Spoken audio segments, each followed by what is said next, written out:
Madam Clerk, were we all set to reconvene? Yes, Mr. Chair, we're all set. Thank you. I'd like to go ahead and reconvene today's GE committee meeting. For starters, I want to remark, Senator Flexer, any comments or words you'd like to share? Yes, thank you, Mr. Chair. Good afternoon, everyone. I just want to thank everyone, both members of the committee and the public who are watching this meeting, for their patience today. And I just want to let everyone know that over the course of the last almost 3 hours at this point, there have been some really good conversations that have been happening between Representative Fox and Senator Sampson and Representative Mastrofrancesco and myself, trying to find some consensus on the items that are on our agenda today. And while we may not find that consensus this afternoon on these two particular bills as is, I'm just really grateful that there seems to be a real strong bipartisan willingness to try to find a bipartisan solution to the issues that we're looking at in this committee meeting this afternoon. And I'm hopeful we'll be able to get there. And I just wanted to let everyone know that so they could understand why they were looking at the dark screens for several hours today, and just express gratitude that we are able to have those kinds of conversations, and that will hopefully inform our work moving forward. Thank you, Mr. Chair.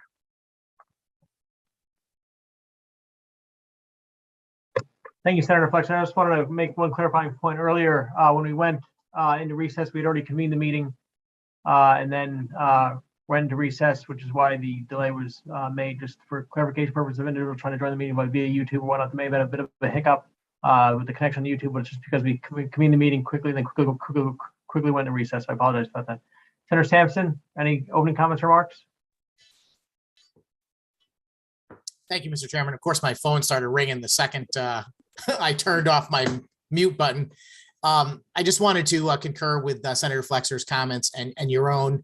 I'm very appreciative that we had the opportunity to get together kind of behind the scenes to talk about the two bills on our agenda today. And I look forward to productive conversations going forward. I was prepared to make quite a stand today on these issues. I'm still going to do my best to try and make sure that I point out the concerns in a orderly but as quick a fashion as I can. But I look forward to a productive meeting and productive conversations going forward, as I said. Thank you, Mr. Chairman. Thank you, Senator. Representative Mastrofrancesco, any comments or remarks? Thank you, Mr. Chairman. Yes, just thank everybody for hanging in tight today for quite a while.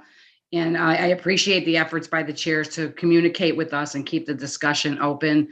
Although we may not agree today, we hope that going forward, there could be some consensus with all of us, but I think it's important for the state of Connecticut and all of the voters. So I look forward to a good meeting today. Thank you, Mr. Chairman.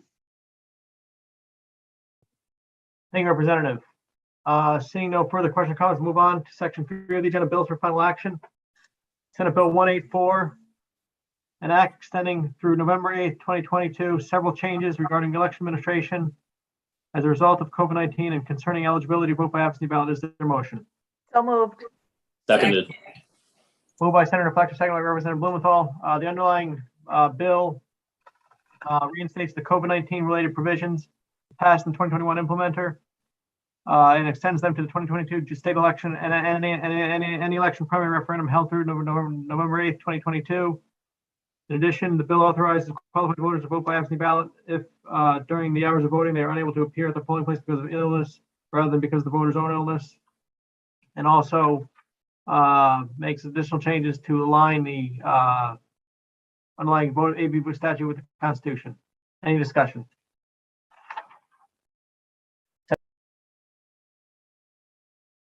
Senator Sampson, your hand is raised. The floor is yours. Thank you very much, Mr. Chairman. It's hard to kind of figure out. Senator, can I just take the floor back one more second?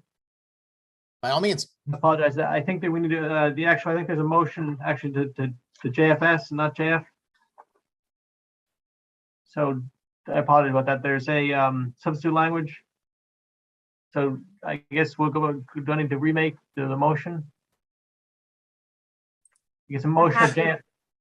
sorry, Senator Flex, go ahead. I'm happy to make my motion to JFS. Motion JFS by Senator Flexer. Is there a second? Second. Seconded by Representative Blumenthal. The JFS language is LCO 2783. One technical change in section, I believe it was section 12 of the bill. There was a drafting error, which this section, unlike all the other sections, did not include, but prior to November 9, 2022, in section 12D, line 544, that language is now included. So with that being said, any discussion? Senator Sampson, the floor is still yours. I apologize. Thank you for your patience, Senator, sir. It's quite all right, Mr. Chairman. I'm trying to get my bearings. I have so many documents and papers in front of me that it might be difficult to keep track. I had planned on going kind of through this bill in a section by section way, because I do have some concerns with the Senate bill that are not in the House bill that are before us. And I'll just say, for the information purposes of those watching and the rest of the committee, that the two bills on our agenda today are very similar. And some of the language is identical. In fact, the Senate bill is the one we are talking about first. And it is a lengthier bill, and it has a lot more meat to it. The main difference in the Senate bill is that this bill contemplates extending the rules and requirements for voting as have been accomplished in the last several elections because of COVID-19. And I'll just state from the outset that I don't know that that's appropriate any longer. The governor has since rescinded his state of emergency. It's understood that the state of Connecticut General Assembly has declared its own state of emergency.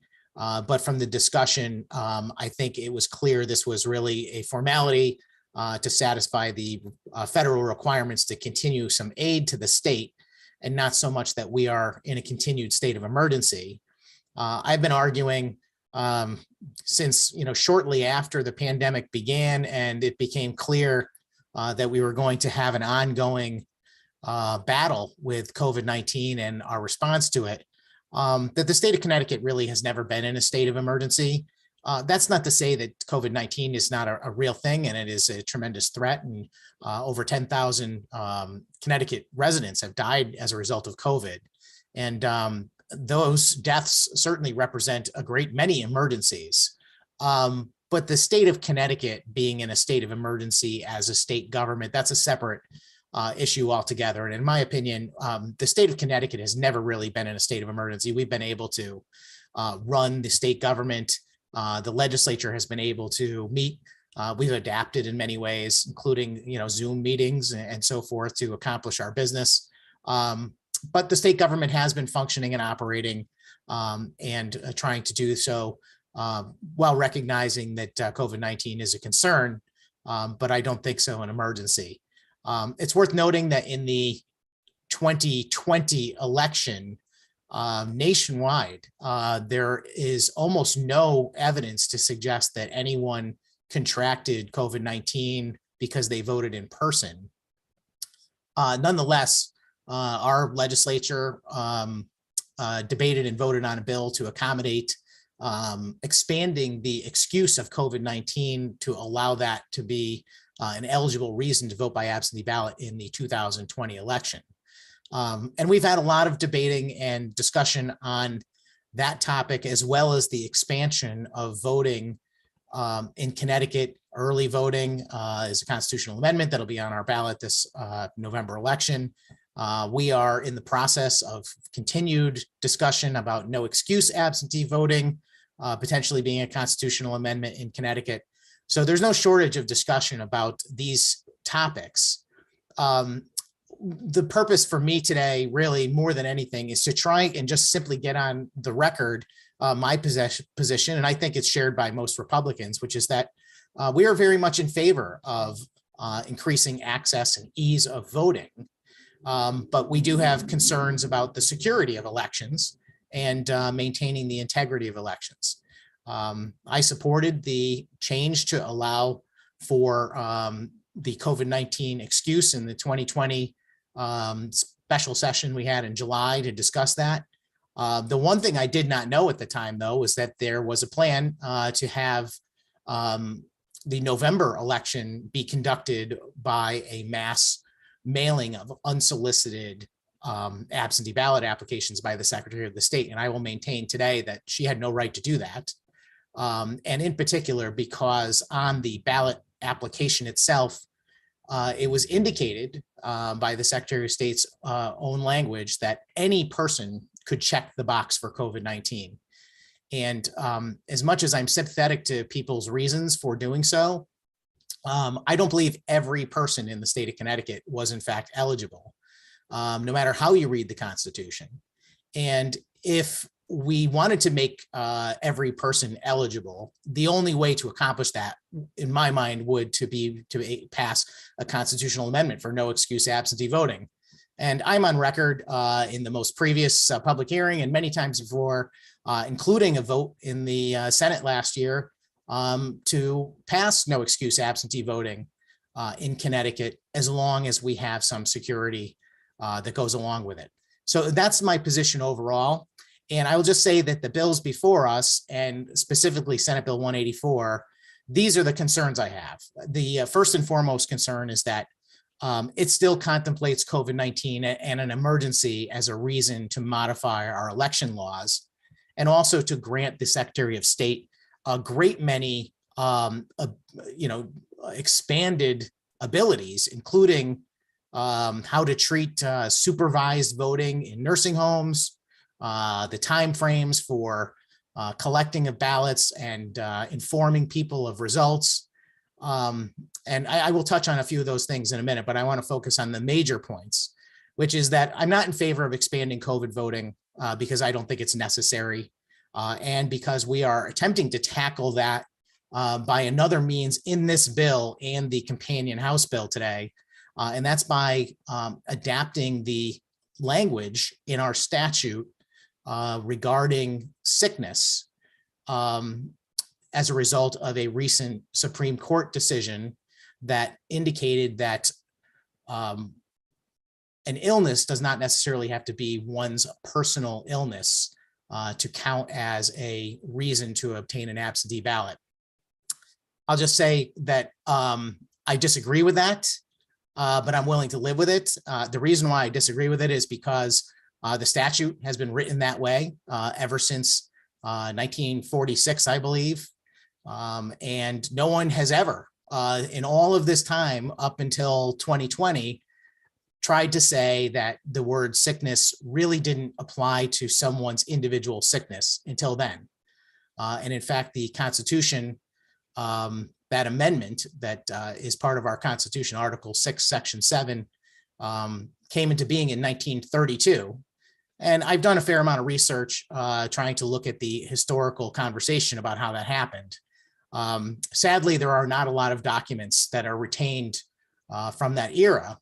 But if you follow that history all the way back to the Civil War and the creation of absentee voting and everything else, it's pretty clear to any layman or historian that's looking at it that the purpose of absentee voting was to allow for individuals who could not make it to the polls for a specific reason. And we itemize those reasons in the Constitution and then ultimately in the statute. And no one's questioned the statute in a long, long time. The bill that is before us attempts to modify the statute from referring to my illness. And I believe this is in lines 70 and 71 of the bill that's before us, to simply reflect the word illness. And my concern over this is a couple of things. First and foremost, assuming the Supreme Court is correct, which I don't believe they are, but assuming they are, and we're going to adapt this language to expand a person's reason beyond their own personal illness, the court was pretty clear to say that the individual voter must be affected in some way. And I read that to understand simply that you can be affected by someone else's illness, or in fact, the fear of illness, which was the argument made for COVID voting, that people did not want to go out in person because they were afraid they might contract COVID-19, which is understandable.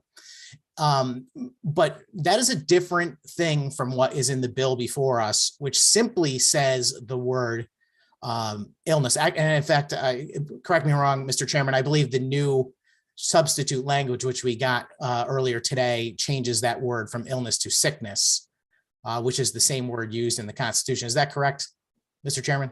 I believe, Senator, that the language in the Senate bill remains illness. I believe that they would change sickness just in the House bill. Oh, okay. Yeah, I knew it think was so. one of them. And forgive me, I did not have the time today to redo my notes on the new LCOs for the substitute language. I'm still working off the old ones. But either case, whether we're using the word sickness or illness, you can imagine that to simply say that someone is eligible for an absentee ballot because of illness is a different thing altogether from certainly their own illness, but even from suggesting that they are affected by an illness that is their own, their neighbor, their family member, or even their fear of sickness in society. To have just an intangible word there doesn't make any sense. And that's of grave concern to me because I believe in the process of using an intangible word. You can use any intangible word. You could say because of COVID, as was done in the 2020 special session. You could say because of illness. I said in the public hearing, you could say because of spaghetti, because it doesn't matter. If you simply say because of illness, that doesn't mean anything to the reader. That means because there was an illness that existed in the past or will exist in the future, or simply because of the word illness is not the same thing as tying that illness to something that goes back to the voter. And that is what is required. So the conversation that we had offline today with the chairs was really focused on trying to change this language from simply saying illness or sickness to tying it back to a much broader definition that might affect the voter, even though it might not be their personal illness. And I think that is the intent of the Supreme Court's decision, even if I do personally believe that it goes beyond the original intent of the constitutional amendment. So I know I'm talking quite a bit, but this is like a concept that is kind of hard to get to unless you explain a bunch of other things first, I guess I would say.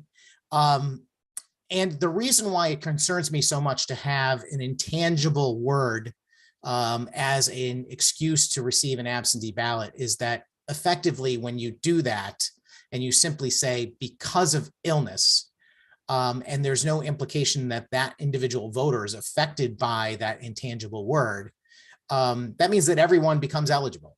And this was my concern in the 2020 election, is that the Secretary of the State chose to define every person in the state as being eligible simply because of COVID-19, not even their illness or their fear of COVID-19, but just because of COVID-19. I believe that was wrong. And I believe the court in the state had to make a determination about whether or not they would redefine the word illness to keep her out of trouble or to condemn her for her actions, which I believe were beyond the scope of the constitutional law and beyond what we had done in July of 2020 in special session. And we are here today debating almost the same exact issue, which is, do we want to have a broad, intangible definition which allows every person effectively to become eligible because illness of my neighbor, because illness of my dog, because illness existed in another country 300 years ago. It's not specific enough to tie it to the voter, and that's what needs to happen. And when you do that, you've effectively created no excuse absentee voting, which I'll repeat, I'm in favor of, but requires a constitutional amendment. And in my opinion, the safeguards that go along with expanding that amount of mail-in voting. My fear is that the reason why this language is before us is for that purpose and that purpose alone, to create a backdoor way to no excuse absentee voting.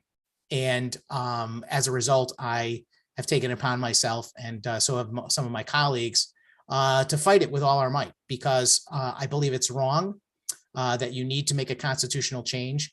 And because if you do this without the proper protocols and you enable a state government or a municipality or even political operatives to begin mailing out absentee ballot applications to every voter, regardless of their tie to any actual illness, you've created no excuse absentee voting.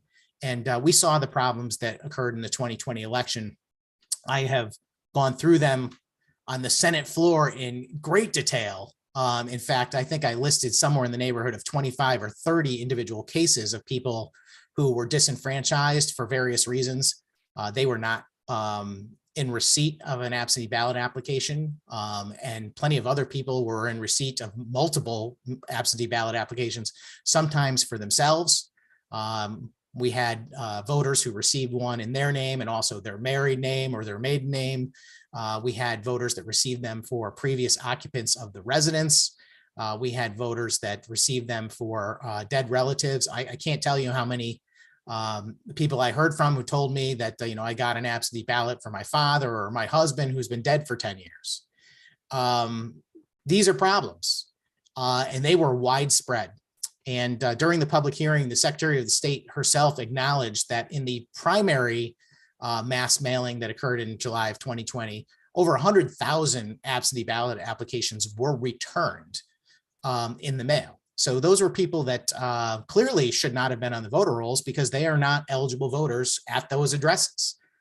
In the general election, that number was around 185,000, which were returned. There are so many concerns regarding an unsolicited mailing of this type that it would be difficult to get into them in a short meeting like this. There's the cost of doing so, which I don't believe is appropriate, since the vast majority of voters did not take part in using the mailed ballot application. They voted in person. So it was a waste of taxpayer money to mail them one. And a great many people, as I said, did not receive what they were supposed to, or they received ones that they were not. Before the state engages in an activity like that, I believe it is incumbent upon our state government to make sure that the voter rolls are in fact accurate, and they are not. And we've had testimony in this committee on numerous occasions from Fight Voter Fraud and others, in particular, people involved in elections in our major cities, indicating the amount of irregularities that occur. There were also people that attempted to vote using their absentee ballot application, but it got tied up in the mail and it was not received on time to be counted. That's unfortunate. Those people were disenfranchised and their vote was not part of that election. There was an issue in this committee last year where I complained that I had been sent a photograph of a drop box that was outside of a town hall in Connecticut that was overflowing with ballots. And the Secretary of the State, the State Election Enforcement Commission was very pleased to tell me, well, no, Senator Sampson, your argument is all wet because this actually happened the day after Election Day, that photo was taken. But if you're listening, I hope you're as incredulous as I am, because that doesn't solve anything. That's a whole different problem. That means that people who thought they were voting did not have their votes counted because they were placed in the ballot box the day after the election. For me, I think that if you're going to try and increase access, you should do it responsibly. And I'm in favor of increasing access to voting as much as we possibly can.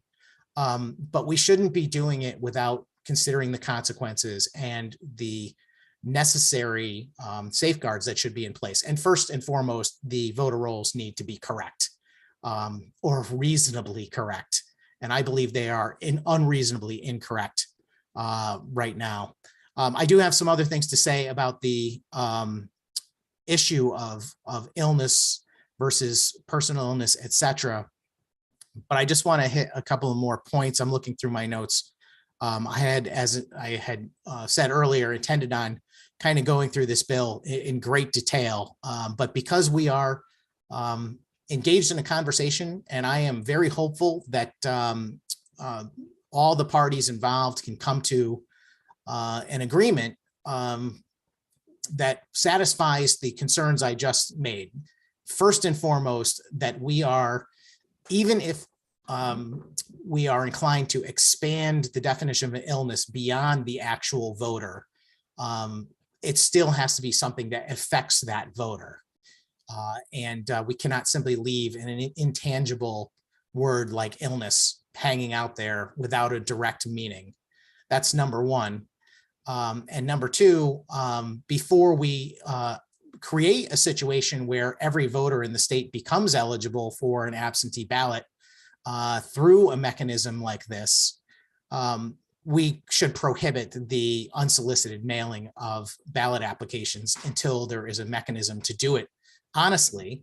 And I think there's far better ways to do it anyway. I think, and I suggested this to the Secretary of the State, that it costs millions of dollars. She was quoted as saying $1.5 million to mail the ballot applications. But my research, including an image that I have that says it came from the Secretary of the State's office. I don't know, I haven't verified that, but it looks like it came right from the website for the Secretary of State. It shows that the amount was much closer to $7.5 million for that mailing of absentee ballot applications. To me, I think that's unnecessary when the vast majority of people are not going to use it. And we should really create an environment where it becomes so much easier for a voter to participate in a mail-in ballot process of their own accord. What I'm saying simply is, instead of just willy-nilly mailing them out to millions of people who may or may not use them, let's find a way to educate voters that they have access to vote by mail and give them the tools to do so. Toll-free number, a website, the application's available at the post office. You can text, 311 to 555. You can do a lot of things to increase the ease and access of someone getting a ballot application, other than wasting taxpayer money in mailing them out to people who may or may not be eligible voters on a current voter roll. The only other thing I will add to this conversation is maybe some specific points from the language in this bill that I would like to draw the chair's attention to, so that if we do continue this conversation and we do come up with some new language, maybe these items can be considered as well. Section 5 of this bill empowers the Secretary of the State to make any necessary changes in forms to conform them to changes in applicable law, I think is the language. And that's through November 9th. I have two things to say. One is that I don't feel that it's appropriate to grant the Secretary of State that kind of power ever. I have already mentioned my concern with how she handled the November 2020 election and indicating that every voter is eligible when I don't believe that's accurate or constitutional. And second, even if you did believe that and you thought it was good policy, why on earth would we make it simply run through the day after this next November's election? It's either good policy or it's not. And I don't see any reason to have this policy. But if you're going to argue that it is, then why have a deadline? Section 11. Do you have a line number? Do you have a line number by any chance? I can probably figure it out pretty quick. No.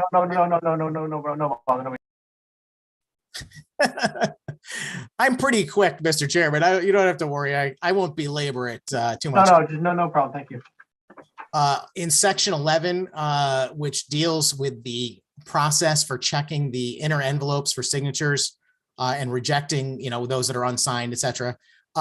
This is another case where that section expires on November 9th. It increases the time ahead of election day in which ballots can be processed.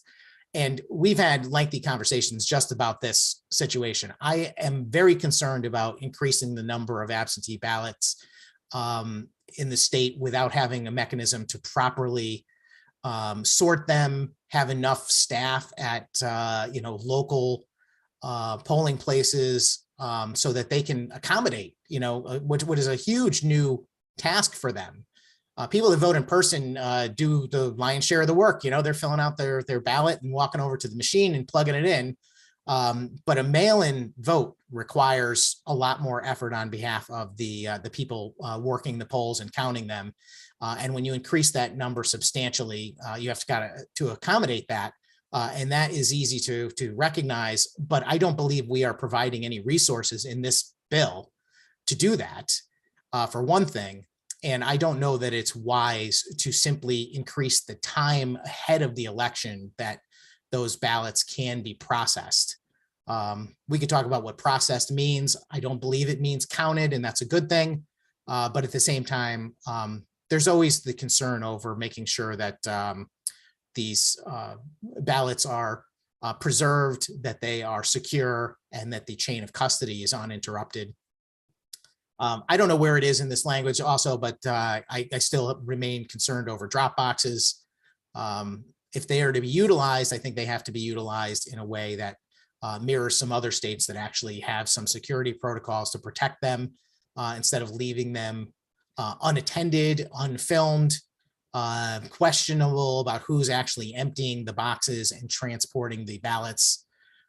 Those are things that really should be addressed if you're going to have that as part of your election process.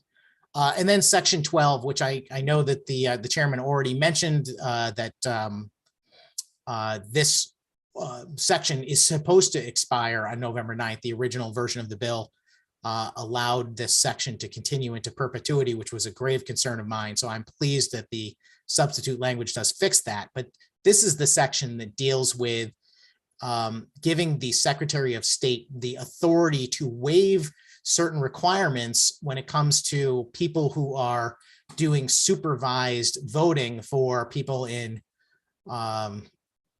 patients in a nursing home as an example, but that type of setting. And I don't believe that we should ever undermine that process at all. I think that is one of the most significant opportunities for fraud to occur in our system.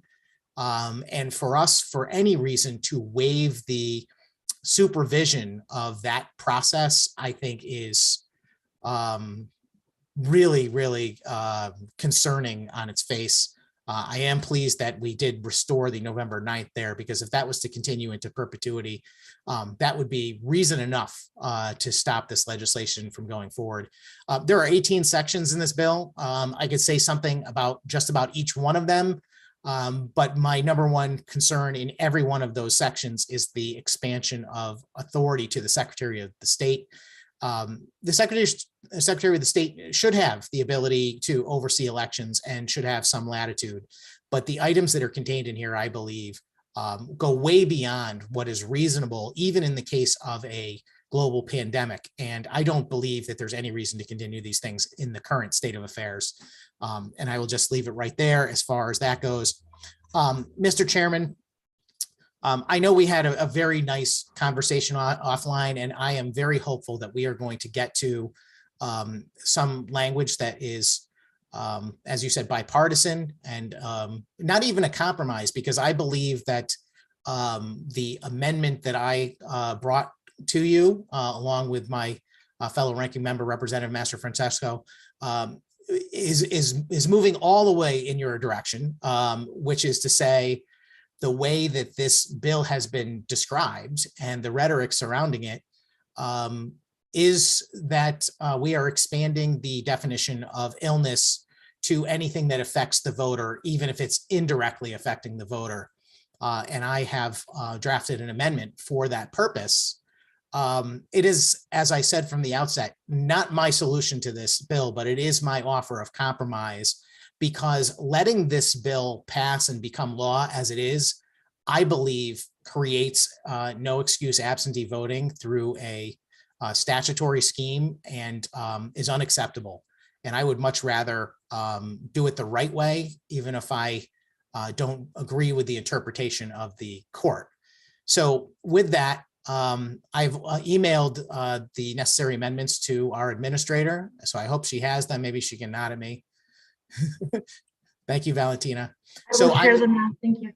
yes, I'm gonna call the amendment on Senate Bill 184, which is marked as personal sickness. And what this amendment does, it is LCO 17. Oh no, that's the actual bill that we're modifying. There is no LCO for our amendment. I'm sorry. I'll let you distribute them and then I'll explain what they are. Does that work with the chairs? Thank you, Senator. Give us a minute to get them to the committee members, and we'll get back together. Madam Clerk, if you could distribute the amendments, please.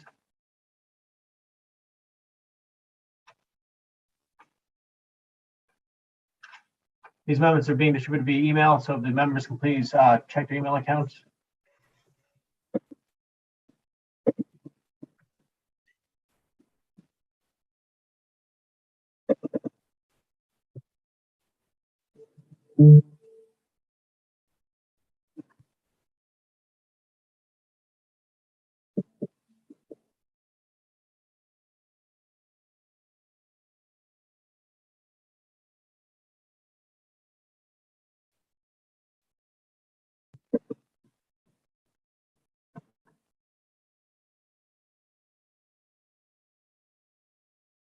Madam Clerk, you're able to circulate the amendments? I have, they haven't gone yet. I haven't received it myself yet either. I have sent it. I'm still waiting for it to show up in my inbox though. Your inbox or your outbox? Well, I sent them to myself and then I BCC'd everyone, so, but it still hasn't Gotcha. showed up in my inbox. It does show on my sent. Understood.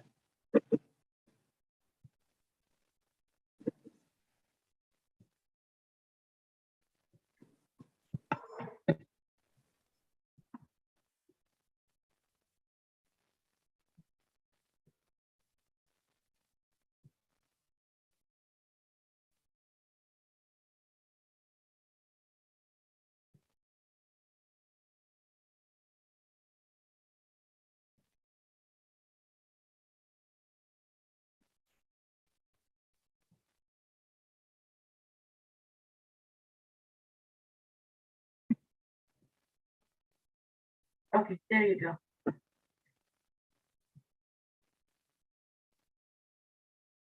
I just received it. I hope everyone else did as well.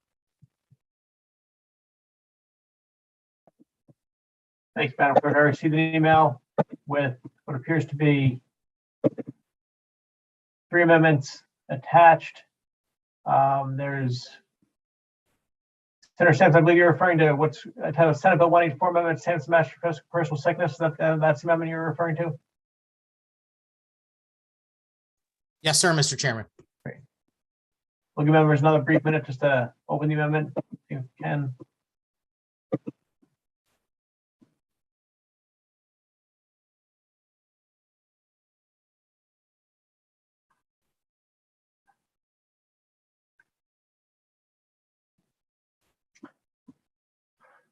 Some members have received the email with the amendment. Senator Sampson, the floor is still yours. Thank you very much, Mr. Chairman. And please understand that I am offering these amendments today out of no disrespect to the chairs and our mutual agreement to continue discussing this language. I just felt that it was appropriate, since we brought this solution to the table, that we share it with the committee and the public, that this is where the Republican members are coming from. What we would like to see as a compromise. I am certainly willing to work on this language also. This amendment simply changes the proposal from redefining the acceptable reason for an absentee ballot that currently exists in statute, which is my illness. In other words, the elector's personal illness, as an acceptable reason to get an absentee ballot, to something far beyond that, which is in the amendment that I'm offering would change that to such electors or persons' sickness or reasonable fear of contracting a sickness or of exacerbating an underlying condition of such elector or person or an immediate family member or dependent as a result of appearing at such polling place. We can work on this language as much as we would like. The purpose is simply to mirror the Supreme Court's interpretation, which is that the state constitution is vague enough in their opinion to imply that the sickness that is stated as a potential excuse is more than just that person's personal sickness. As I said, the difference between this language and what is being proposed in Senate Bill 184 is that in Senate Bill 184, the mere word illness is a complete intangible that does not tie the voter to the illness in any way. And effectively means that every person becomes eligible because illness, which just is not a way to write a law properly, in my opinion, and certainly doesn't do justice to the constitutional language or the intent that is before us. I move adoption of the amendment before us, Mr. Chairman, and I would like a roll call vote. Thank you.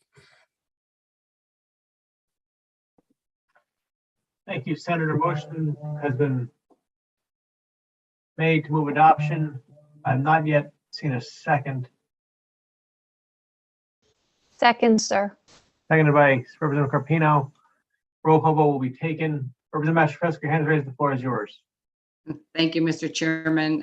Thank you, Representative Carpino, for that second motion. I got a little distracted. I wasn't paying attention for a moment. Just real quickly, Senator Sampson laid everything out very well in his explanation. I completely agree with him 100%. And I think a lot of the Republican members, I would assume, would agree as well. When I look at Senate Bill 184, when they talk about illness, everything in the bill is always referring to an individual. And I do agree that the Supreme Court decision, I don't agree with it. I don't believe people, when they vote because of an illness, that they are assuming that it's somebody else's illness, and it's very broad. I think this amendment is perfect. It's a step in the right direction, and it clarifies for the people and for the courts as well for a potential future lawsuit. I see a lot of times in the bills that we pass in the language that it's they're very subjective. It's based on what your reading of it is. And I think this clarifies it much broader, and certainly to an advantage for the voter to be, if they are ill or if they're afraid of COVID, if they're a fear of illness, really explains it very well. So I would urge the members of the committee to support it. I appreciate the chairmans to continue this negotiation and to keep the communications open. Thank you, Mr. Chairman. Any further question or comments?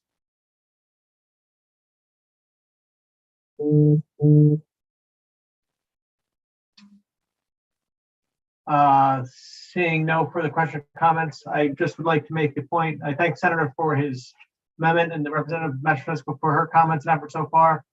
I'm going to ask my colleagues to not support the amendment draft before us today, in the hopes that we can work on the language to be used and potentially incorporate it in the coming days. But I do thank the Senator and the ranking member for their efforts thus far, but I ask my colleagues to vote no. Any further question or comments? Seeing Representative Fishbein, your hand up. I can't Yes, up sir. your hand. So I just called the white background. The floor is yours, sir. Please proceed. Thank you, sir. I just, Mr. Chairman, with that comment, I respect the committee process, and I would have hoped that working on this language would happen before this vote that's happening at the very advent of the session. Certainly this committee has plenty of time to address, to vote on, to contemplate, to work on language. I don't know of any election that perhaps this would affect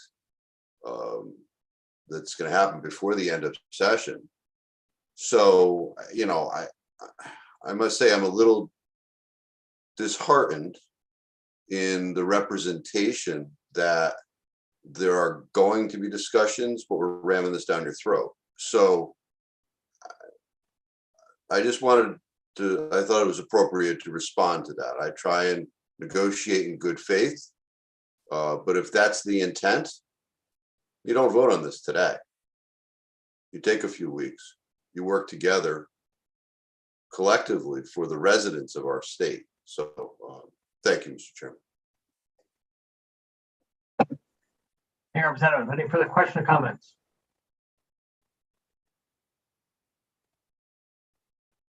I'm seeing no hands raised. Madam Clerk, please call the roll. Flexer, Senator Flexer votes yes. Oh, excuse me, Senator Flexer votes no. I apologize. I was so focused on my screen getting the box around it, I forgot. I apologize. Senator Flexer votes no. thank you. Fox, Representative Fox votes no. Haskell, Senator Haskell votes no. Thomas, I'm still chuckling, but Representative Thomas votes no. Sampson, Senator Sampson votes yes. Mastro Francesco, Representative Mastro Francesco votes yes. Blumenthal, Representative Blumenthal votes no.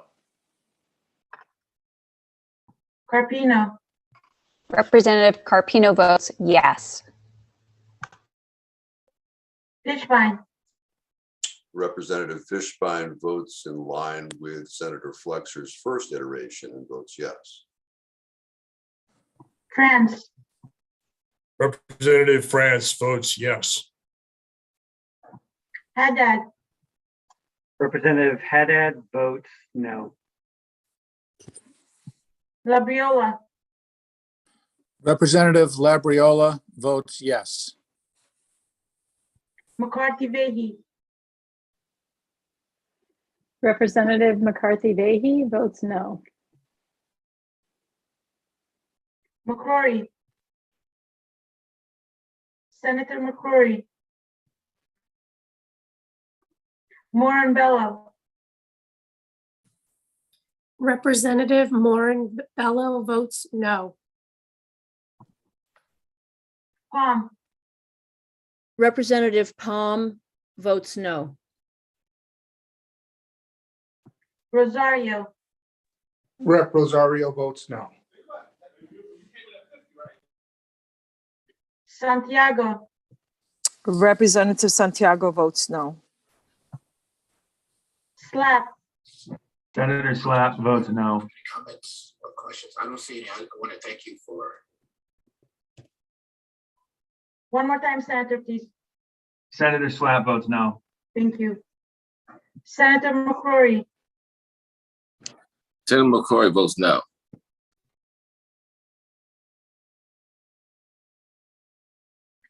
all set, Mr. Chair, thank you. Thank you, Madam Clerk. Madam Clerk, will you please announce the tally?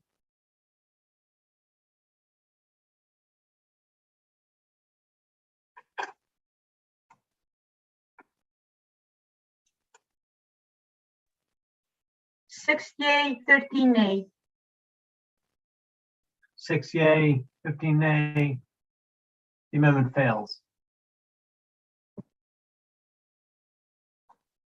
Any further discussion on, well, I believe Senator Sampson, the floor remains yours, so please proceed, sir.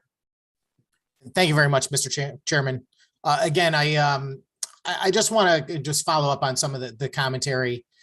You know, the thing is, we've been down this road many, many times in the past of trying to work, you know, across the aisle to try and come up with solutions to things. And sometimes it goes easier than others. I trust the chairs are certainly telling me the truth, that they are working with us in good faith to get to an end result.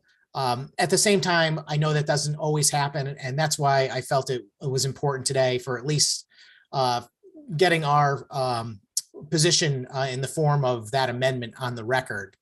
And to show that, you know, we are certainly trying to accommodate at least the intent of the bill as described by the majority. Just we use a little different language to get there, which I think is more appropriate. That said, Mr. Chairman, I have another amendment I'm going to offer, and this amendment is a result of the failure of the previous amendment and the concerns that I laid out in my opening remarks, which is simply that if this bill passes in the form that is before us without being changed, it will effectively create no excuse absentee voting without a constitutional amendment. In fact, I would offer to any person on this committee to challenge that notion and explain to me exactly how an intangible definition of illness does not apply to every voter in Connecticut. And as a result, there would be an eligibility factor that every person and every voter in the state would suddenly be eligible for a absentee ballot. And this creates a giant problem, in my opinion, because that sets up the ability to send out a large number of unsolicited ballot applications. The reason why we've never seen an election like the one we had in 2020 is that for 100 years, basically, everyone understood that in order to be able to vote by an absentee vote through the mail, you had to qualify by having one of the excuses apply to you. This would redefine those excuses in a way that illness applies to every person, because illness is not tagged to a person either directly or indirectly. It just is. And would essentially create an incentive for the mailing of those ballot applications, either by the state itself, depending on which party is in power and whether they feel it will help them or not, a municipality, as we saw some in the 21 election. It's worth noting, by the way, that, COVID didn't begin in 2020, stop in 21, and then come back in 2022. And it's worth noting that we had a perfectly normal election in 2021, except that there was the exception that I do believe that some folks did continue to stretch the definition of illness in that election. But I want you folks to just consider something very quickly before I offer this amendment, and that is that the danger of creating no excuse absentee voting without the proper protections for mail-in voting, signature verification, some way to identify the voters and to tabulate the results properly. You are creating a very, very bad incentive for people that want to commit election fraud or otherwise disrupt the election.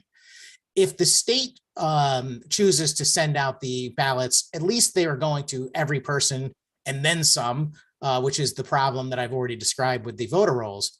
But if the state does not choose to do it, what you are doing is you are enabling ballot harvesting on a grand scale. You are inviting any actor on anyone with money or a reason to interfere in that election to target voters that they believe are on the same side as them for whatever candidate or issue is up for an election. And they will simply figure out who those voters are, and they will send absentee ballot applications to those identified voters. We witnessed some of that in 21. Historically, people have always used absentee ballots in elections, but they've always had the caveat that it would only work for people that actually qualify under the statute. If everyone qualifies, you are opening the door to wild amounts of mailing of ballot applications. And just consider that even on a level playing field where you have a Democratic candidate mailing their targeted voters and Republicans mailing their targeted voters, you're going to leave out a lot of people, which I believe disenfranchises those folks that didn't end up on either list of potential Republican or Democrat voters in that election. It is not a proper way to do things. And I'm going to caution this committee once again, everything that I'm saying is for the purpose of protecting the integrity of our elections and giving the citizens of this state confidence that our process is legitimate and fair. If I'm so frustrated sometimes because the argument that I heard during the public hearing, which I did not hear from members of this committee, thankfully, but Democratic members of our state and Democratic voters seem to have the impression, and I don't know where they get it from, but that every Republican who speaks about voter integrity is really after trying to suppress the vote. I can assure anyone listening that that's the exact opposite. The previous amendment was designed to expand the definition of illness to satisfy almost any possible situation. And this amendment here today is to protect the integrity of the vote by prohibiting the unsolicited mailing of absentee ballot applications by any person. In my opinion, what needs to happen is we need to fix our process for mail-in voting if we're going to have it. And we need to do that first before expanding it. And the best solution for now, until that happens, is to simply prohibit the mailing of ballot applications to anyone unless that voter requests it.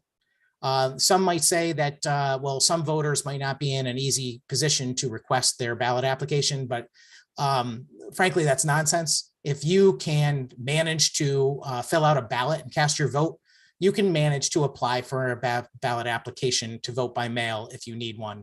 And this amendment essentially creates that situation where only the voter themselves can apply for a ballot application, and no one, not the state, not a town, not a political candidate, political party, or outside activist organization will have the ability to pick and choose who gets mail-in votes applications or not. I move adoption for this amendment also, Mr. Chairman. I don't know if, I know it's been distributed.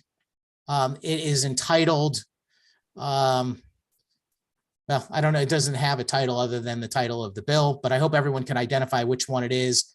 It is 14 lines long and essentially modifies the language specifically to state that no person, including any state and local official, shall mail or deliver unsolicited applications for absentee ballots to any other person unless such other person has requested such application.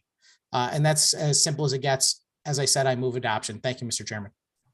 Thank you, Senator. I believe the amendment as distributed is entitled SB 184 Amendment - Sampson Mastro Unsolicited. I believe that's the amendment, sir. That is the file name. Yes, sir. So the amendment's been circulated. We'll give committee members a minute or two to open it up, perhaps, or a second or two. It's on the same email sent up prior approved by the clerk. You should all have the email.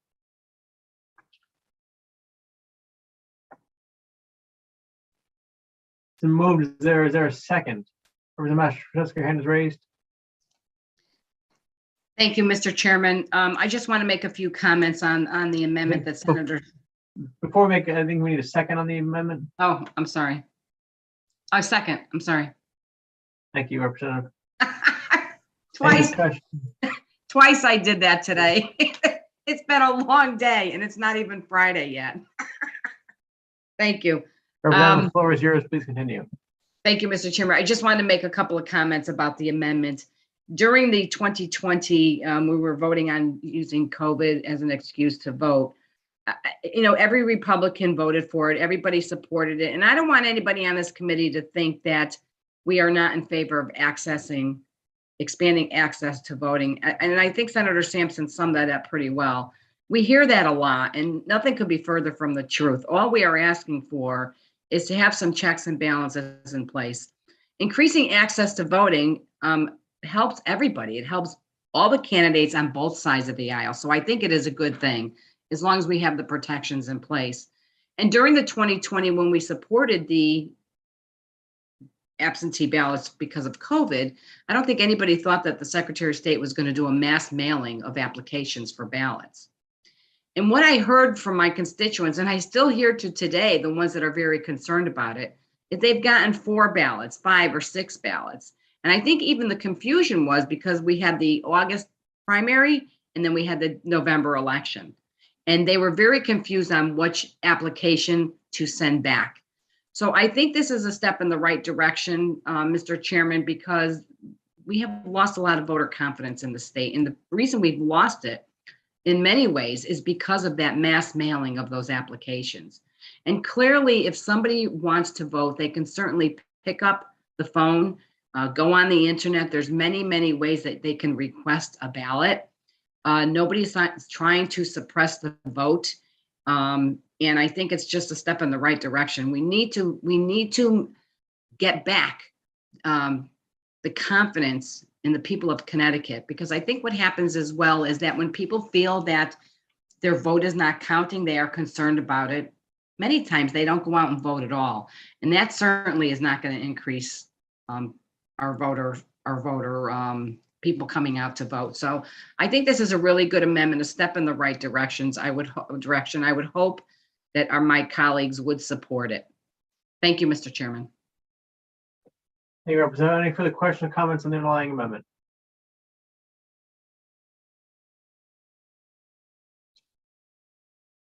Seeing none, Senator Sampson, I believe you have a request, but I believe you for a roll call vote, sir. I would like a roll call vote. Yes, sir, Mr. Chairman. That's fine. Any further questions or comments? Seeing none, will the clerk please call the roll? Flexer, Senator Flexer votes no.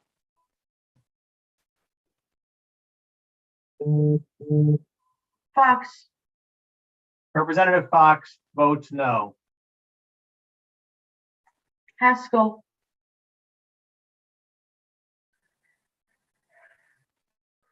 Senator Haskell, Thomas, Representative Thomas votes no. Sampson, Senator Sampson votes yes. Mastro Francesco, Representative Mastro Francesco votes yes. Blumenthal, Representative Blumenthal votes no. Carpino, Representative Carpino votes yes. Fishbein, Representative Fishbein votes yes. Can I vote for Haskell too? Oh, okay, thank you. France, Representative France votes yes. Haddad, Representative Haddad votes no. Labriola, Representative Labriola votes yes. McCarthy Vehy, Representative McCarthy Vehy votes no. McCrory, Senator McCrory,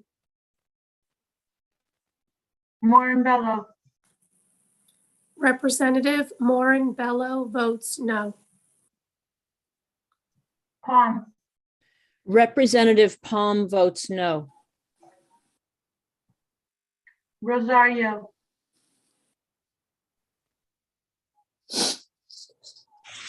Representative Rosario votes no.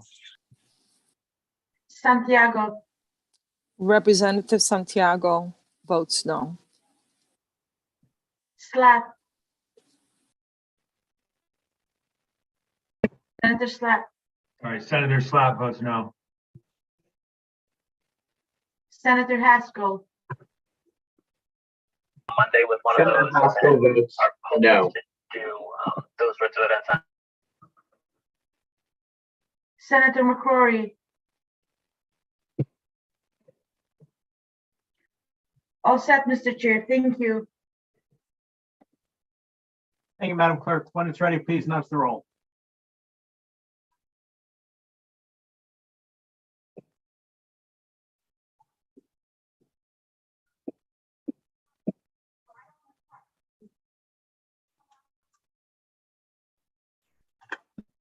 Six yea, 12 nay, 1 absent. 6 yea, 12 nay, 1 absent. The amendment fails. Senator Sampson, the floor is still yours. Thank you, Mr. Chairman. I'm disappointed, of course, that that amendment failed as well, though I do understand. I would just say that I'm disappointed that in the case of both amendments that we did not have any discussion. I think I've been very clear in my positions, and I've offered to the committee the opportunity to challenge me on any of my statements. And I leave that door open. So if someone wants to have a discussion with me about the language of illness in this bill and its intangible nature, and how we need to at least tie it back to the voter in some way, even if it's not their direct sickness and rather their indirect sickness. And also on the subject of the mass mailing, there is a lot of information out there, and I had originally planned on spending quite a bit of this committee meeting itemizing the problems with that 2020 election as a result of that unsolicited mass mailing. But suffice it to say, we've already covered the cost. We've talked about the unbelievable number of returned ballot applications. As far as I know, there has been nothing done on a grand scale to revise our list in a way that would improve that dramatically. That's not to say that there aren't very good and hardworking people in our state working in the registrar's office and the town clerks attempting to do so.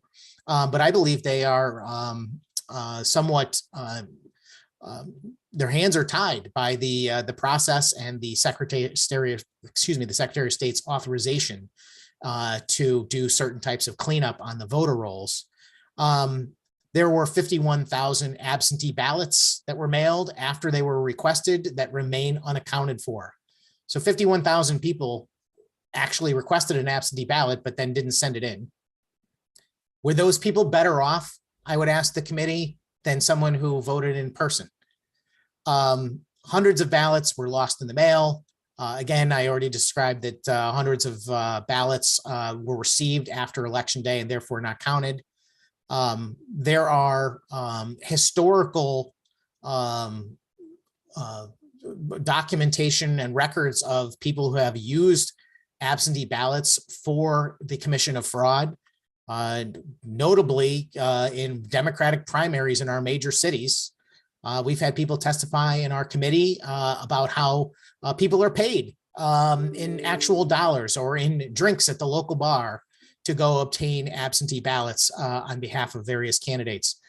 There's the notorious case of a landlord in Bridgeport, even before this unsolicited mailing, who requested absentee ballot applications on behalf of his tenants, intercepted them and completed their ballots and sent them in, and he was recently prosecuted. This is the kind of thing that you are asking for when you do such a rampant expansion of this type of process without any care or concern for promoting and protecting the integrity of that election. And it can be done easily. Other states have very simple but effective means to make sure that the mail-in voting works properly. I still think that it ought to be a small part of our election. I think the majority of people prefer to vote in person if they can. We certainly could be faced with another pandemic or other situation that might call for an expansion of mail-in voting. It would be nice in that case for us to actually have a workable solution in the form of signature verification or other type of voter ID system that they use effectively in other states like California and Colorado, who do a great deal of mass or voting by mail. The organization fightvoterfraud.org, which has a website that anyone can visit, does a great deal of work documenting and filing complaints with the State Elections Enforcement Commission. People keep saying, well, all of these cases have been dismissed. I don't know that any of them have been dismissed, to be honest with you. I think that they are still being reviewed. And sadly, we have a protocol in the state that basically things can be reviewed without ever having a resolution. But there are documents that have been submitted to our Secretary of State and the State Election Enforcement Commission from Fight Voter Fraud and others documenting duplicate voters, out-of-state voters, incarcerated people voting. I mean, you can write a lengthy a book about all of the potential problems. Again, my focus today was not to harp on those problems. My focus today was to offer two solutions to this committee that I do believe are bipartisan in nature. Certainly the first one was simply designed to incorporate the description of what the bill is supposed to do before us actually in the language versus what the language does. And the second one, obviously, much more of my concern over the integrity of the election. So I'm going to leave it right there. I will be voting no on Senate Bill 184 today. Mr. Chairman, I believe that the bill as written directly violates the Constitution because it does not, as the Supreme Court held, go back to the voter when it comes to illness. The Supreme Court said that the illness has to be tied to the voter, though it doesn't necessarily have to be the voter's personal illness. That was the intent of the amendment that it was offered. The bill creates an intangible illness, which does not tie to anyone and creates a backdoor method of no excuse absentee voting, as I mentioned, and that requires a constitutional amendment. Second reason, as I've already described, is the potential for problems and disenfranchised voters. And yes, some element of fraud potentially if we have another mass mailing election as a result of making everyone eligible. And finally, I would suggest that we should pass this bill properly this year by adopting both the amendments when we get to the floor of the House and Senate that were offered by us Republicans today. That would go a long way to securing the next election in November and satisfying everyone's concerns that it's going to be legitimate. And then we should do the next step, which is to pass no excuse absentee voting while simultaneously fixing our current absentee system and continuing to prohibit a unsolicited mailing election. And I bet if that were to happen, Mr. Chairman, we could pass it unanimously. And thank you very much for your indulgence today. Thank you, Senator, for your comments. Representative hand is raised. The floor is yours. Thank you, Mr. Chairman. I will be brief, but I do have a question on the underlying bill itself. I'm just curious that the core of the issue here is the definition of illness. And as we see it differently, we define it as someone's personal illness. The interpretation, I guess, of the person who wrote this bill is it their intent that the Supreme Court meant when they made their decision that the Supreme Court was referring to just illness as the mere existence of a disease or any illness at all, meaning that illness could be someone else's illness? I know it was very broad. I'm just trying to figure out what the intent of the proponent of the bill is when they were drafting that. Did they believe that the Supreme Court meant anyone's illness? Would you know that through you, Mr. Chairman? Thank you, Madam. Thank you, Representative. I'm not entirely sure. I can't speak to the intent of the individual who wrote the bill. I believe that the meaning of illness as used would be that as aligned with the Fay decision, Fay v. Merrill decision. I'm not sure. Is that helpful for your representative? Yeah, I'm just trying to figure out, where it's coming from, because if the Supreme Court ruling is in your mind that they meant just illness in general, it could be anyone's illness, then a constitutional amendment, an amendment to the Constitution really isn't necessary because it's already defined illness, and it could basically be no excuse absentee voting, nor would this bill be necessary. So that's why I was just trying to figure out what the intent of. Do they believe that they're really referring to the one's personal feeling or fear or illness, or does the proponent believe that the Supreme Court meant just the mere existence of illness, is what I was trying to get to the core of. So as Senator Sampson said, and I certainly concur and I agree, I certainly can't support this bill in the form that it's in. I hope our communication will continue going forward so we can clarify the issue here of illness, along with the unsoliciting of applications for ballots, so we can move forward in the right direction to gain the trust of the people in Connecticut on the integrity of our elections here in Connecticut. Thank you, Mr. Chairman. Thank you, Representative. To follow up to your question, I believe, reading from the court's opinion, the court stated, and I apologize for reading here, the court stated, we agree with the defendant's reading of the Article 6, Section 7, and conclude that the word sickness as used therein encompasses the existence of a specific disease such as COVID-19 pandemic addressed by Executive Order number 7QQ is not limited to an illness suffered by an individual voter. That's from the Supreme Court decision. So thank you. I guess since you had mentioned that, so if that is their decision, if that's the interpretation of it, and that is their opinion, why is it necessary to pass this bill? It's the Constitution is supreme, right? What would be the purpose of it? I believe the purpose is to closely align the statute with the Constitution. The language that appears in the Constitution will appear in statute. Right. Okay. And I agree. I think the opinion is incorrect, and clearly in our Constitution, it's referring to one's own illness, such elector's illness. And clearly when people request an absentee ballot, they're clearly over decades assuming that it's their own. I don't know anybody out there that would request an absentee ballot because of someone else's illness, because of their neighbor, maybe for the fear that they're afraid that they're going to get sick. That's certainly understandable.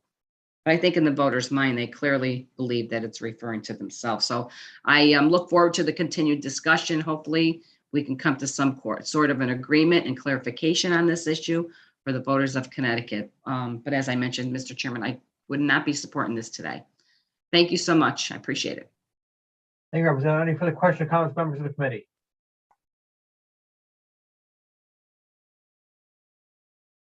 Seeing no further question or comments. Don't believe I see any. Madam Clerk, will you please call the roll? Senate Bill 184, JFS to the floor. Flexer. Senator Flexer votes yes. Fox. Representative Fox votes yes. Haskell. Senator Haskell votes yes. Thomas. Representative Thomas votes yes. Sampson. Senator Sampson votes no. Mastro Francesco. Representative Mastro Francesco votes no. Blumenthal. Representative Blumenthal votes yes.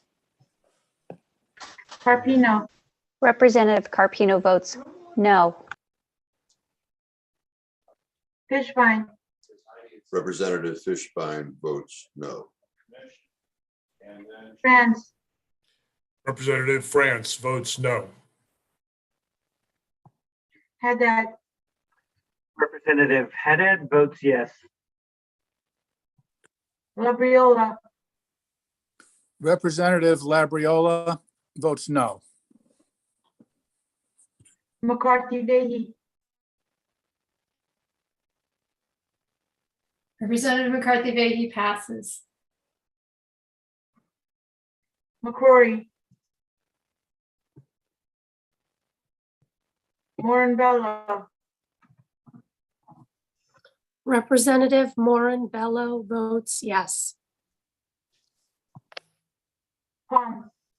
Representative Palm votes yes. Rosario. Rep. Rosario votes yes. One more time, Representative, please. Representative Rosario votes yes. Santiago. Representative Santiago votes yes. Slack. Senator Slab votes yes. One more time, Senator, please. Senator Slab votes yes. Thank you. Senator McCrory. Senator McCrory votes yes.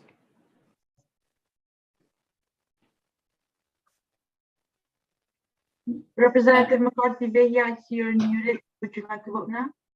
Yes, Madam Clerk, thank you. Representative McCarthy Vehy votes yes. Thank you. All set, Mr. Chair. Thank you. Thank you, Madam Clerk. Madam Clerk, has everyone voted? Are there any members who have not yet voted? Everyone has voted. So for the time being, I don't see there a need to keep votes open for the time being. So Madam Clerk, you want to go ahead and announce the roll?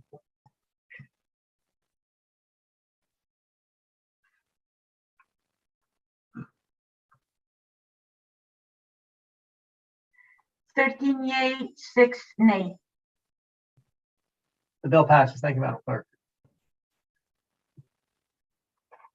Moving on to item 2 on today's agenda, House Bill 5262, an act revising certain absentee voting eligibility statutes. There'll be a motion to JFS LCO 3096. Is there a motion?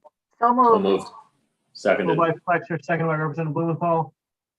The bill before us, the JFS language before us changes the word illness in line, what happened to the word illness to sickness. Further track the Constitution's language, the edit, it's in lines 12 and 43 of the JFS language. Any discussion? Senator Sampson, your hand is raised. The floor is yours. Thank you very much, Mr. Chairman. I covered a lot of the same information in the previous debate on Senate Bill 184.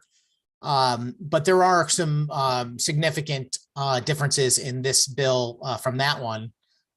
First off, this bill is much shorter, and it does not, as far as I can tell, contemplate COVID-19. Mr. Chairman, is COVID-19 covered or contemplated in the bill before us? Thank you for the question, Senator. COVID-19 is not specifically named, referenced in the bill, although I believe it could fall within the definition of the word sickness in line 12. Through you. Thank you, Mr. Chairman. I appreciate your description of the bill, and I understand that the substitute language did modify the word in the current statute from illness to sickness, but the important part of the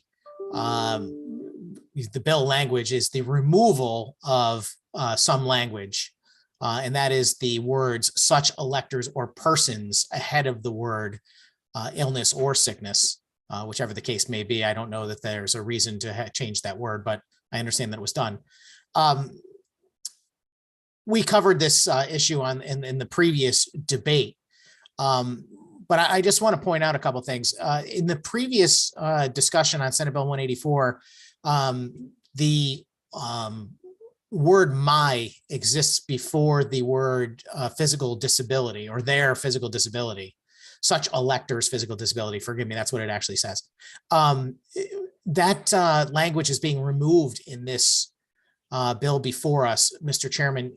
Can you tell me the effect of removing such electors or persons in lines 11 and 12? Thank you, Senator. I believe the reason was to more closely align the language with that language contained in the Constitution. Through you. Thank you for that answer, Mr. Chairman. By virtue of aligning it with the Constitution, which I think is a debatable conversation, what does it actually do? I mean, I'm trying to, if I had to describe this to a voter, what effectively changes? Just a casual observer like me would say, it used to be you could get an absentee ballot only if you had a physical disability under item number 4. There's the other reasons also, but number 4 says one of those reasons is you have a physical disability, such electors. Now it just says physical disability. So whose physical disability are we referring to, Mr. Chairman? Thank you, Senator, for the question. I think it's important to read this first section with section 2 of the bill, in the sense that you're not only sitting on physical disability, you'll be affirming by penalty of potential perjury, but if you are proven to not have reason to get the AB. But I think to answer your question, physical disability is your cause for being unable to vote in person, then you may be able to get an absentee ballot for you. Thank you, Mr. Chairman, but whose physical disability? I believe this, thank you, Senator. I believe this refers to the individual's physical disability, as well as, let's say, if a physical disability, my understanding of physical disability language would potentially allow it to be if you had a physical, if you had, let's say you didn't have a driver's license and the individual who was driving you was physically disabled on election day. That physical disability might be reason for you to get an absentee ballot through this language, through you. Thank you, Mr. Chairman. So effectively, we would be changing the statute that currently says that only if you are personally affected by a physical disability, and updating it to now suggest that if some other person's physical disability affects your ability to get to the polls. Am I understanding your interpretation correctly, Mr. Chairman? Through you, Senator, yes, through you. Okay, that's my understanding of what is intended, but not what it says. And I bring that up simply because it's a direct parallel with the conversation about illness. By virtue of removing the words such elector or persons ahead of the words illness and physical disability, you are indeed expanding it to things beyond that person. But you are also expanding it much farther by virtue of not suggesting that that physical disability has anything to do with that voter directly, because there's nothing in this language that says, as you described, that the person taking you to the polls is disabled. It could be because some person you've never met in a foreign country has a physical disability. I believe under the language that is before us, that would be a perfectly acceptable reason to get an absentee ballot. Is there anything to indicate that I am incorrect about the interpretation that I'm offering, Mr. Chairman? Senator, your interpretation is that you believe the language would allow physical disability of someone in a different country for you to get an absentee ballot? Someone completely unrelated and unaffecting the elector.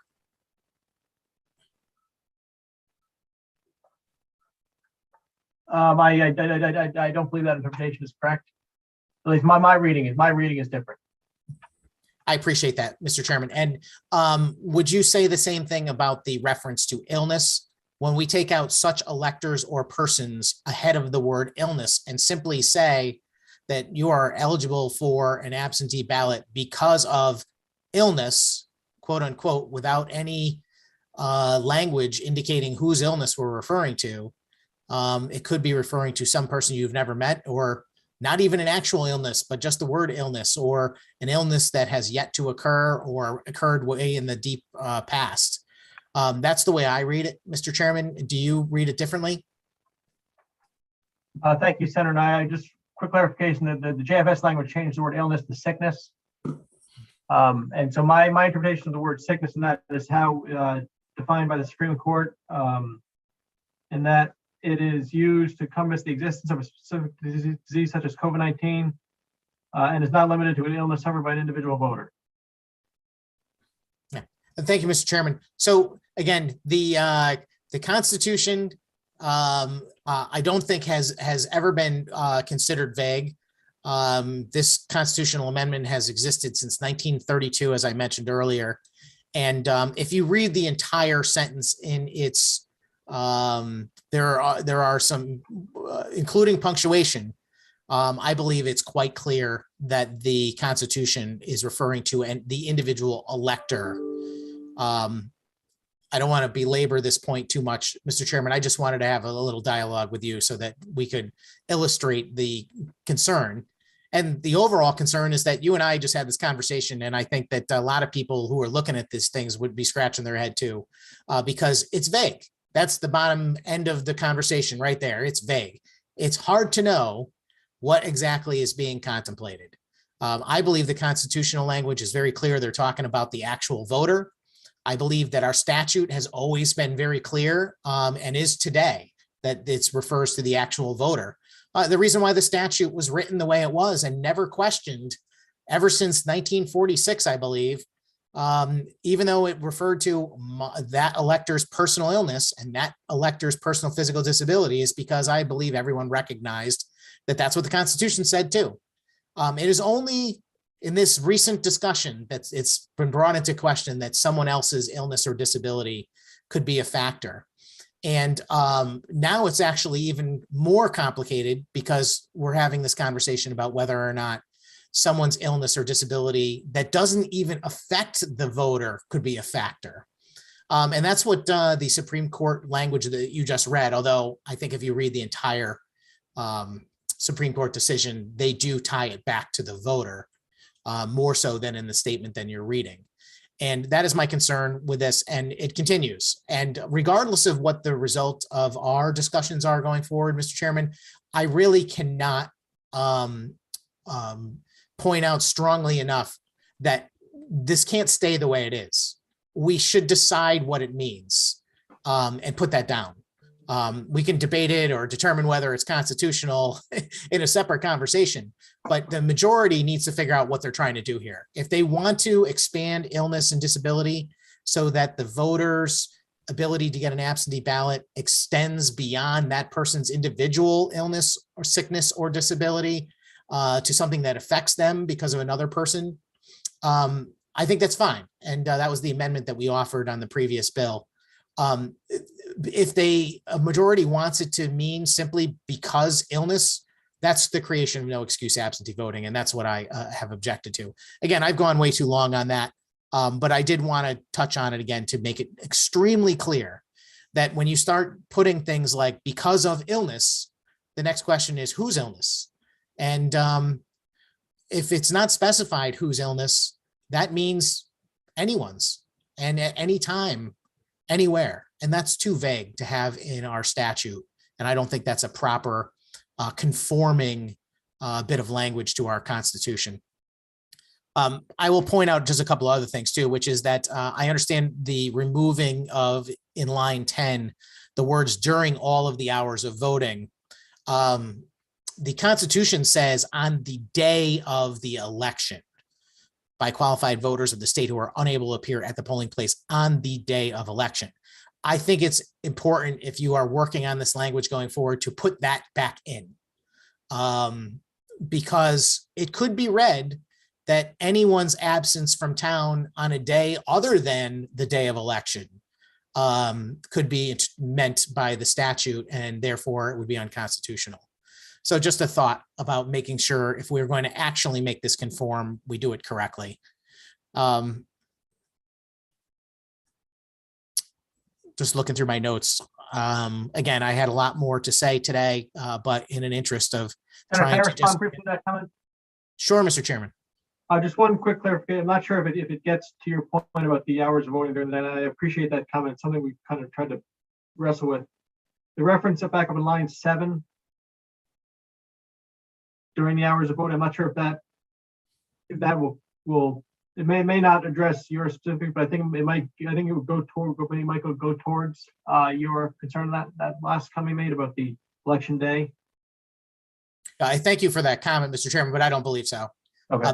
Because the language in line 7 refers to whether or not that elector can appear on that day, and the whole point is as a result of these other things, illness, no matter how it's defined. But because they are absent from the person's voting residence is all it says now. I agree that it would be very hard to make the case that you cannot show up on election day because you were absent on another day, but that's effectively what it says. And that's why I believe that we need to include the language that does appear in the Constitution reflecting the day of election in that appropriate number 2 on line 10. And I agree that we should change it because I believe the during all hours of voting is even more restrictive essentially than the Constitution is. And that's it. I'm gonna leave my comments there. I was gonna offer the same 2 amendments on this bill. They are just as important on this one, but I believe the committee and anyone watching has already gotten the point. I will again offer to members of the committee. You know, it's sad to me, very, very sad that we had just a partisan party line vote. Yeah, the Republicans voted yes on the amendments, the Democrats voted no, and then on the bill itself, you know, it was another party line vote. To be honest with you, we are not doing a service to our constituents if we can't have this conversation in the committee and come to a solution. That is the whole point of having a legislature and having a committee process. And it's so frustrating. I spent hours and hours and hours preparing today. I could have gone on for 10 hours discussing all of the ramifications of mail-in voting, the constitutional history of the language that exists on absentee voting, and countless other side issues that affect this decision. And I didn't do that for my health. I did that because I care, and that I think it's super important that when we're dealing with making laws that affect the citizens of Connecticut, that we get it right. And honestly, we ought to have a conversation that is focused on making good policy, as well as moving the agenda of whatever party is in power. And I understand, Mr. Chairman, that you serve in a specific role, and you're doing the best you can. And I appreciate that very much. And I do appreciate our conversation with both chairs today, saying that we're going to continue to have this conversation. And I really hope that does happen. But in my view, we could have that conversation right here in the open with the members. I see Representative Thomas on the screen, for instance. I'm sure she disagrees with half of what I said today, and I would love to hear why, because that's the only way we're going to actually get to the bottom of this. Please know that my goal is noble in that I am actually trying to create language that mirrors what the majority has said they want the bill to do. That was the purpose of the First Amendment that I offered, because it's not what I want. But I think that if that's what we're going to get, we ought to do it as clearly as we can. And the language that's in both of these bills just doesn't do that.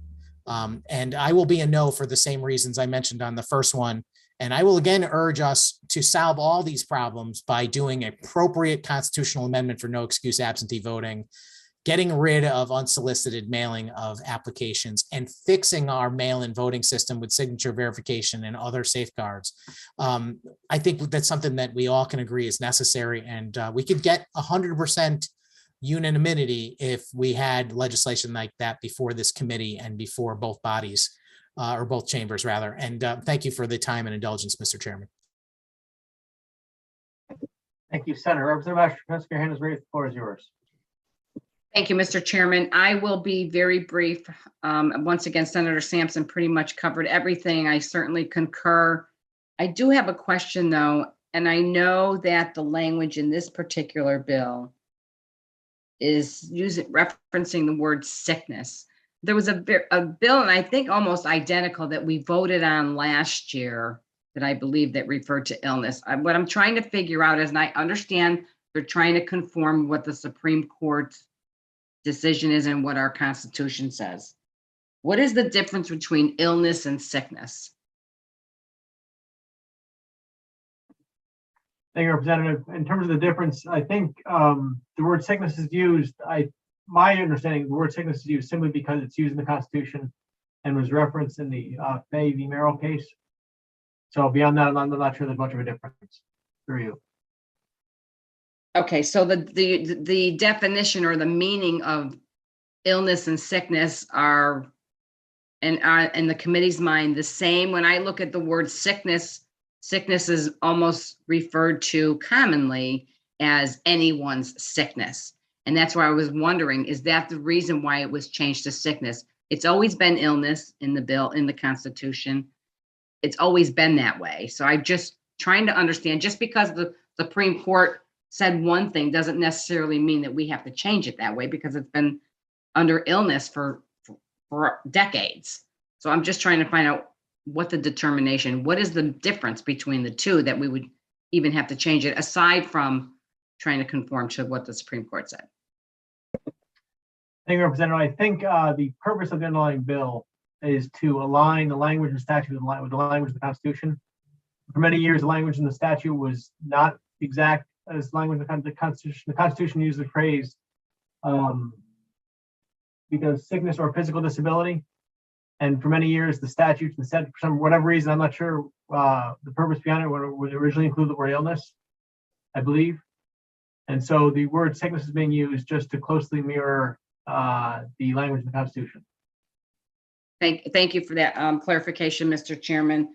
Again, I will just reiterate, I think it's really important that we continue the conversation, and this has to be clarified for the voter on what sickness or illness is, whether it's your personal illness, the mere existing of sickness in the world.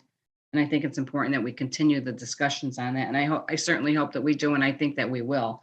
But in the meantime, I certainly cannot support this, but let's hope going forward that we can resolve all these issues. You know, these issues on elections should never be partisan. They should always be nonpartisan, and everybody should agree to them. And I get very concerned when I hear statements coming out that Republicans are trying to suppress the elections, and that cannot be further from the truth. We are absolutely not doing that. We support it. And we support it so much that we want to work with the committee and the chairs to fix it. So we can all agree on it. There's nothing more than we want that this to be a bipartisan effort for the voters of Connecticut. So let's continue the discussion. But as I mentioned today, I can't support it today. Thank you, Mr. Chairman. Thank you, Representative. Any further questions or comments?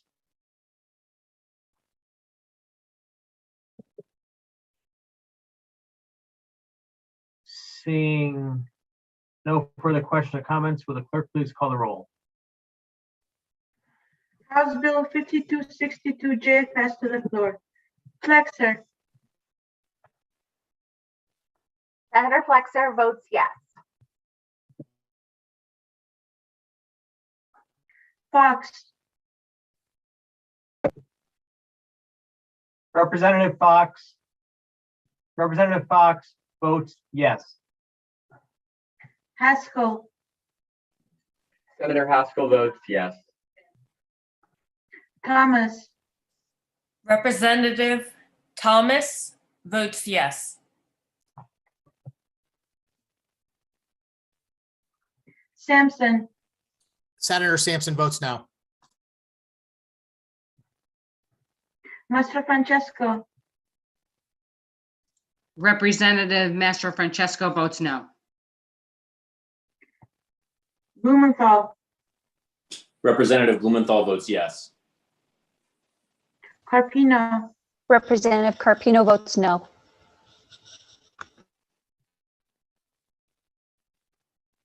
Fishbein, Representative Fishbein votes no. France, Representative France votes no. Haddad, Representative Haddad votes yes. Labriola, Representative Labriola votes no. McCarthy Vehy, Representative McCarthy Vahey votes yes. McCrory,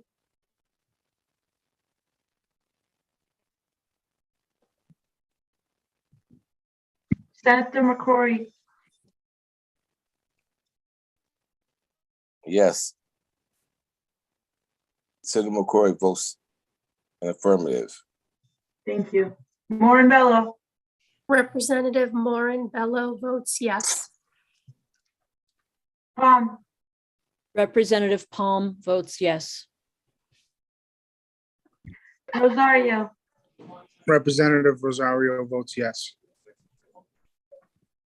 Santiago, Representative Santiago votes yes. Slack, Senator Slapp votes yes. one more time, Senator, please. Senator Slapp votes yes. Sorry, one more time. That's okay. Senator Slapp votes yes. Thank you. All set, Mr. Chair. Thank you. Hey, Madam Clerk, is that everyone? Yes, Mr. Chair, everyone voted. So no need to keep the votes open. Please announce the roll. Yes.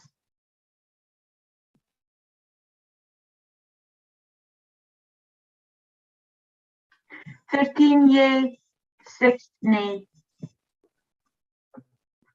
Thank you, Madam Clerk. The bill passes. Next on the agenda is section 4 adjournment. Before we do that, our committee's public hearing is Friday at 10 a.m. Any further questions, comments from any members of the committee, ranking members or chairs? Seeing none, thank you for your efforts today. We will look forward to seeing you all Friday morning at 10 a.m. for the public hearing. Meetings now, motion to adjourn. So moved by moved. Santiago. Second, Second. Fishbein.